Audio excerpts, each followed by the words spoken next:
भारत में carbon dioxide निष्कासन के लिए दुनिया की दिग्गज कंपनी गूगल ने वराहा नाम के एक स्टार्टअप के साथ करार किया है। गूगल ने बताया कि वो वराहा स्टार्टअप से कार्बन क्रेडिट खरीदेगा। वराहा भारी मात्रा में कृषि अपशिष्ट को बायोचार में बदलता है। बायोचार वास्तव में चारकोल का एक रूप है जो वायुमंडल से कार्बन डाइऑक्साइड को हटाकर वापस मिट्टी में भेज देता है। गूगल और वराहा के बीच हुआ समझौता बायोचार से जुड़ा अब तक का सबसे बड़ा समझौता बताया जा रहा है। इसी बहाने आइए जान लेते हैं कि क्या है कार्बन क्रेडिट, जिसे खरीदने के लिए गूगल ने समझौता किया है। कार्बन क्रेडिट वास्तव में एक प्रकार का सिस्टम है जिसका उपयोग ग्रीन हाउस गैस उत्सर्जन को घटाने या हटाने के लिए किया जाता है।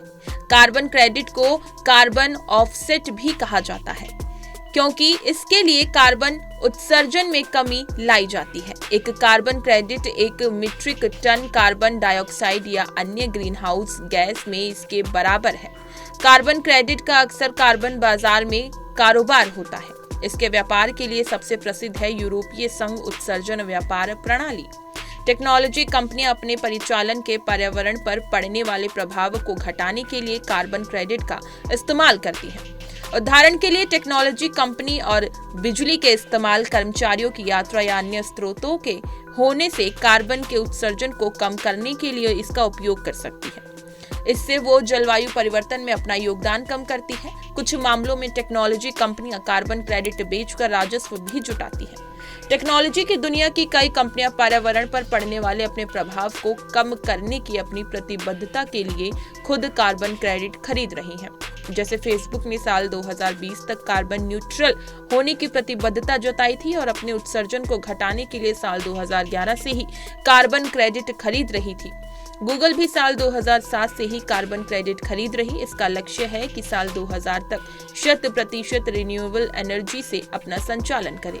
एक कार्बन क्रेडिट का मीट्रिक टन कार्बन डाइऑक्साइड के बराबर होता है। किसी कंपनी के कार्बन क्रेडिट खरीदने का मतलब है वो वायुमंडल में एक मीट्रिक टन कार्बन डाइऑक्साइड उत्सर्जित करने का हक खरीद रही है। खुले बाजार में कार्बन क्रेडिट खरीदा जा सकता है या फिर उत्सर्जन को घटाने वाले प्रोजेक्ट में निवेश करके इससे हासिल किया जा सकता है।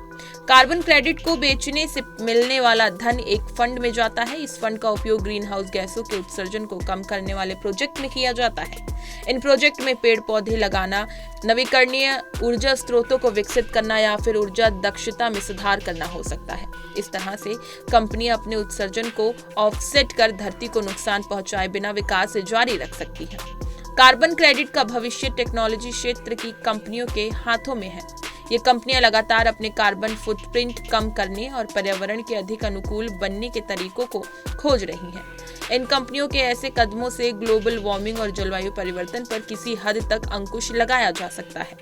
आमतौर पर कार्बन डाइऑक्साइड निष्कासन के तहत वायुमंडल और महासागरों में मौजूद कार्बन डाइऑक्साइड को हटाने के लिए महंगी तकनीक तो मौजूद है जो सीधे हवा से जहरीली गैस सोखने में कारगर है। वहीं पर्यावरण से कार्बन डाइऑक्साइड के समाधान के लिए बायोचार एक सस्ता विकल्प बन सकता है। भारत के खेतों से हर साल इतना अपशिष्ट निकलता है जिससे पर्याप्त बायोचार उत्पन्न किया जा सकता है। इसका उपयोग 100 मिलियन टन से भी ज्यादा कार्बन डाइऑक्साइड सोखने में हो सकता है। वहीं गूगल ने साल 2030 तक 1 लाख टन कार्बन क्रेडिट खरीदने का लक्ष्य रखा है। कार्बन क्रेडिट के जरिए एक और जहां कंपनियों को कार्बन के उत्सर्जन की अनुमति मिलती है तो दूसरी ओर इससे मिले धन का इस्तेमाल कार्बन को वायुमंडल से घटाने के लिए किया जाता है। आपको बता दें, भारत में कोई भी नियम कंपनियों को क्रेडिट खरीदने के लिए बाध्य नहीं करता है। हालांकि कार्बन क्रेडिट की खरीद बिक्री सरकार द्वारा तय किए नियमों के तहत होती है। इसके अलावा सरकार ही ये भी तय करती है कि कौन सा उद्योग या कंपनी कितना उत्सर्जन कर सकती है। सरकार विभिन्न उद्योगों को ये भी बताती है कि वो कितना कार्बन उत्सर्जित कर रहे हैं। मानक से अधिक कार्बन उत्सर्जन करने पर कंपनियां उद्योगों के खिलाफ कार्रवाई भी हो सकती है। इसी तरह की तमाम खबरें और लेटेस्ट अपडेट्स के लिए बने रहिए हमारे साथ और देखते रहिए punjabkesari.com।